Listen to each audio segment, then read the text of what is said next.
गणतंत्र मंदिर पवित्र विधानसभा सदन को प्रथम मोर प्रणाम।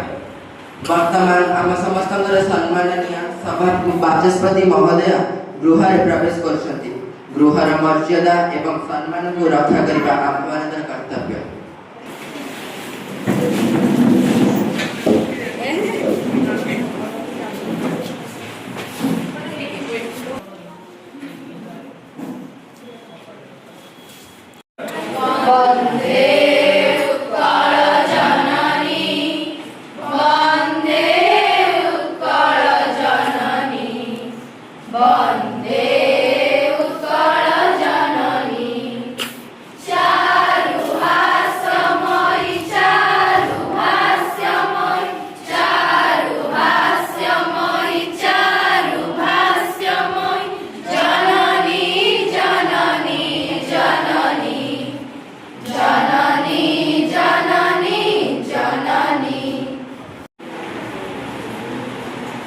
सत्यमेव जयते। आज शीतकालीन अधिवेशन को गृहर समस्त सदस्य को स्वागत जनाऊँगी। आशा करे आपण माने समस्ते सक्रिय अंशग्रहण करेंगे, गृहर श्रृंखला एवं मर्यादा रक्षा करेंगे। आसतु समस्ते गृह कार्य आरंभ पूर्व शपथ पाठ कर आमे ओडिशावासी आस्था और विश्वासर प्रतीक जनप्रतिनिधि भावे ईश्वर नाम शपथ नेउछु कि गणतंत्र मंदिर विधानसभा श्रृंखला एवं मर्यादा रक्षा करने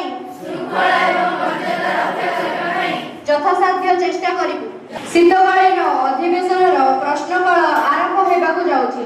आजिर प्रसंग आम परिवेश, कृषि, शिक्षा, स्वास्थ्य और किशोरी सुरक्षा।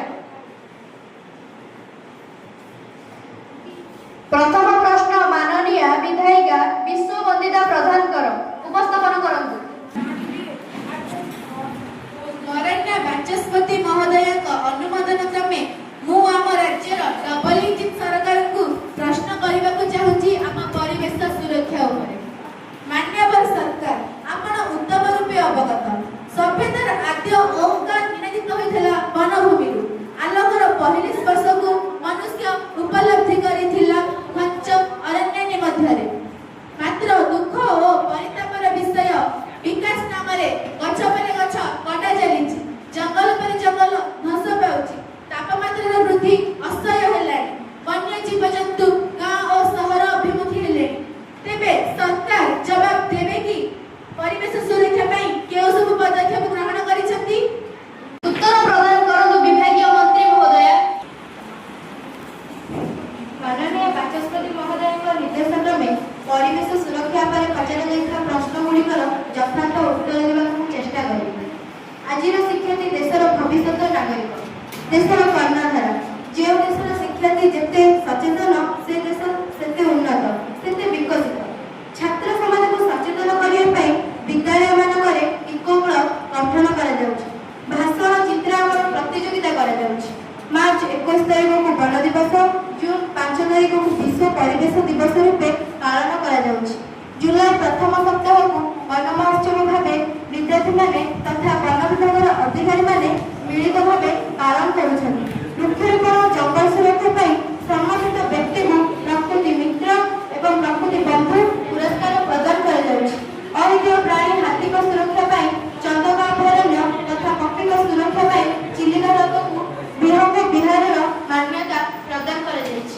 सर्वप्राचीन सर्वबृहत सागवान वृक्षर संरक्षण पाई बर्फला माळ अंचलर जंगल केंद्रीय सुरक्षा ठोस मुतयन करा जाइछि।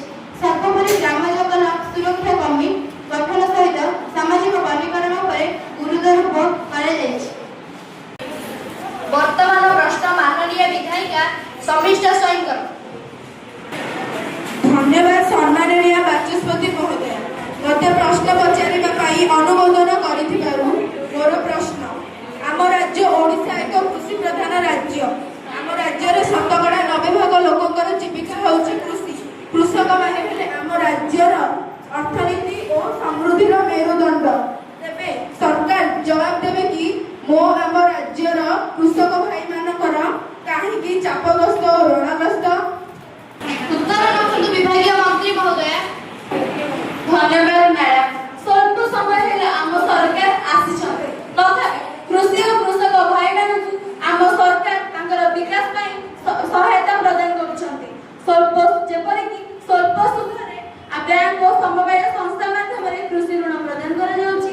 ବନ୍ୟା ବାତ୍ୟା ତଥା ମରୁଡ଼ି ସମୟରେ ଚାଷୀ ଭାଇ ଚାଷରେ କ୍ଷତିଗ୍ରସ୍ତ ହେଉଥିବାରୁ ଋଣକୁ ସମ୍ପୂର୍ଣ୍ଣ ଭାବେ ଛାଡ଼ କରାଯାଉଛି। ନାମମାତ୍ର ଚାଷୀ ତଥା ଭାଗୀ ଚାଷୀମାନଙ୍କୁ ପ୍ରୋତ୍ସାହନ ପାଇଁ ବାର୍ଷିକ ସହାୟତା 7,000 ଟଙ୍କା ପ୍ରଦାନ କରାଯାଉଛି। ଧାନ ମଣ୍ଡି ଖୋଲାଯାଇ ଚାଷୀଙ୍କ ଠାରୁ ସରକାର ସିଧାସଳଖ ଧାନ କିଣୁଛନ୍ତି। ଜଳସେଚନ ବ୍ୟବସ୍ଥା ସହିତ ପରିବା ସଂରକ୍ଷଣ ପାଇଁ ଶୀତଳ ଭଣ୍ଡାର ଖୋଲାଯାଇଛି। ଆଇଆର୍ ଆକ୍ଟ ଅଧିକ ଅମଳକ୍ଷମ ଧାନ ଚାଷକୁ କୁକୁଡ଼ା, ବତକ ଏବଂ ଗୋପାଳନକୁ ପ୍ରୋତ୍ସାହିତ କରାଯାଉଛି। କୁଟୀର ଶିଳ୍ପର ବିକାଶ ପାଇଁ ବ୍ୟବସ୍ଥା କରାଯାଇଛି। ପ୍ରବାସୀ ଭାରତୀୟ ଉତ୍ସବ ପାଳନ ସମୟରେ ଆମ ଓଡ଼ିଶାର ସମ୍ବଲପୁରୀ ପାଟ ସାରା ବିଶ୍ୱର ଦୃଷ୍ଟି ଆକର୍ଷଣ କରିଛି।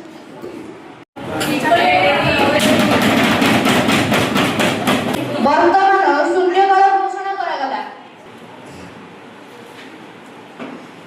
ଶୂନ୍ୟକାଳ ପରେ ଗୃହକୁ ମୋର ସ୍ୱାଗତ। ବର୍ତ୍ତମାନ ପ୍ରଶ୍ନ ବିଧାୟିକା ଲକ୍ଷ୍ମୀ ଗୁରୁ।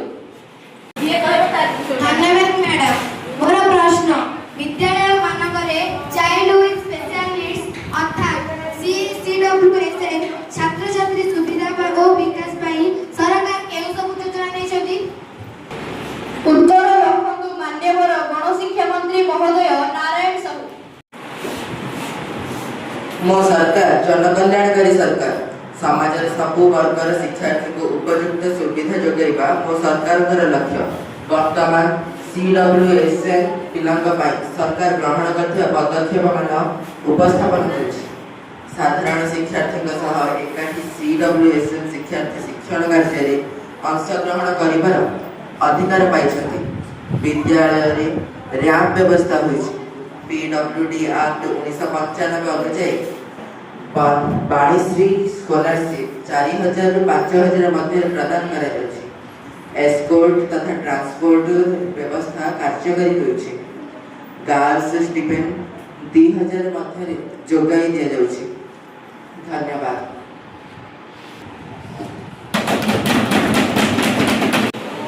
କିଶୋରୀ ଶିକ୍ଷା ଓ ସୁରକ୍ଷା ଉପରେ ପ୍ରଶ୍ନ ମାନନୀୟ ବିଧାୟିକା ଶ୍ରଦ୍ଧାଞ୍ଜଳି ଭୁଜବଳଙ୍କର। ଧନ୍ୟବାଦ ମ୍ୟାଡାମ। ଆପଣଙ୍କ ଅନୁମୋଦନ କ୍ରମେ ମୋର ବର୍ତ୍ତମାନ ସରକାରଙ୍କୁ ପ୍ରଶ୍ନ, କିଶୋରୀ ମାନଙ୍କ ଶିକ୍ଷା, ସ୍ୱାସ୍ଥ୍ୟ ଓ ସୁରକ୍ଷା ପାଇଁ ସରକାର କେଉଁ ସବୁ ଯୋଜନା କରିଛନ୍ତି ଓ ପ୍ରଶ୍ନର ଉତ୍ତର ପ୍ରଦାନ କରନ୍ତୁ। ବିଭାଗୀୟ ମନ୍ତ୍ରୀ ଉତ୍ତର ପ୍ରଦାନ କରନ୍ତୁ। ସମାଜ ଉଭୟ ନାରୀ ଓ ପୁରୁଷମାନଙ୍କୁ ନେଇ ଗଠିତ। ନାରୀ ବିନା ପୁରୁଷର ଅସ୍ତିତ୍ୱ ନାହିଁ। ଆଜିର କିଶୋରୀ ଭବିଷ୍ୟତ ନାଗରିକର ଜନ୍ମଦାତ୍ରୀ। ସେ କେବେ କନ୍ୟା, ଭଗିନୀ ଓ କେବେ ଜାୟା ଓ ଜନନୀ। ସମୃଦ୍ଧ ରାଷ୍ଟ୍ର ଗଠନ ତଥା ଝିଅମାନଙ୍କ ପ୍ରତି ଘଟୁଥିବା ସମସ୍ୟାର ସମାଧାନ ନିମିତ୍ତ ତଥା ଜାତୀୟ ଶିକ୍ଷାନୀତି 2020କୁ ନୂତନ ରୂପରେଖା ଦେବାକୁ ଆମ ସରକାର ଅନେକ ପ୍ରଶଂସନୀୟ ଯୋଜନା କାର୍ଯ୍ୟକାରୀ କରୁଛନ୍ତି। ପ୍ରଥମତଃ ମାନ୍ୟବର ପ୍ରଧାନମନ୍ତ୍ରୀ ମହୋଦୟ ଲିଙ୍ଗଗତ ବୈଷମ୍ୟ ଦୂର କରିବାକୁ ବେଟି ବଚାଓ ବେଟି ପଢ଼ାଓ ଆହ୍ୱାନ ଦେଇଛନ୍ତି। ଜାନୁଆରୀ 24 ତାରିଖକୁ ବାଳିକା ସୁରକ୍ଷା ଦିବସ ରୂପେ ପାଳନ କରିବା ପାଇଁ ସଚେତନତା ସୃଷ୍ଟି କରାଇଛନ୍ତି। ବାଳିକାମାନଙ୍କୁ ମାଗଣା ପୋଷାକ, ଜୋତା ଓ ବିଦ୍ୟାଳୟକୁ ଆସିବା ପାଇଁ ସାଇକେଲ ମଧ୍ୟ ପ୍ରଦାନ କରାଯାଇଛି। ଶାରୀରିକ ପୋଷଣ ପାଇଁ ମଧ୍ୟାହ୍ନ ଭୋଜନରେ ପୁଷ୍ଟିକର ଖାଦ୍ୟ ମଧ୍ୟ ଯୋଗାଇ ଦିଆଯାଉଛି। ରକ୍ତହୀନତା ଦୂରୀକରଣ ପାଇଁ ନିୟମିତ ଆଇରନ୍ ବଟିକା ମଧ୍ୟ ଯୋଗାଇ ଦିଆଯାଉଛି। ନିୟମିତ ଚକ୍ଷୁ ମଧ୍ୟ ପରୀକ୍ଷା କରାଯାଉଛି। ସ୍ୱତନ୍ତ୍ର ବାଳିକା ଶୌଚାଳୟ ନିର୍ମାଣ କରାଯାଇଛି। ଖୁସି ଯୋଜନା ମାଧ୍ୟମରେ ସ୍ୱାସ୍ଥ୍ୟପ୍ରଦ ନାପକିନ୍ ଯୋଗାଇ ଦିଆଯାଉଛି। ଆତ୍ମରକ୍ଷା କୌଶଳ ଶିଖିବା ପାଇଁ ସେଲ୍ଫ ଡିଫେନ୍ସ ଟ୍ରେନିଂ ମଧ୍ୟ ଦିଆଯାଉଛି। ପ୍ରଶ୍ନୋତ୍ତର କାର୍ଯ୍ୟକାଳରେ ଆପଣମାନଙ୍କ ସକ୍ରିୟ ଅଂଶଗ୍ରହଣ, ସହଯୋଗ ତଥା ଶୃଙ୍ଖଳା ପାଇଁ ଗୃହର ସମସ୍ତ ସଦସ୍ୟଙ୍କୁ ଧନ୍ୟବାଦ ଜଣାଉଛି। ଆଜିର କାର୍ଯ୍ୟକ୍ରମକୁ ଆସନ୍ତାକାଲି ପାଇଁ ସ୍ଥଗିତ ରଖାଗଲା।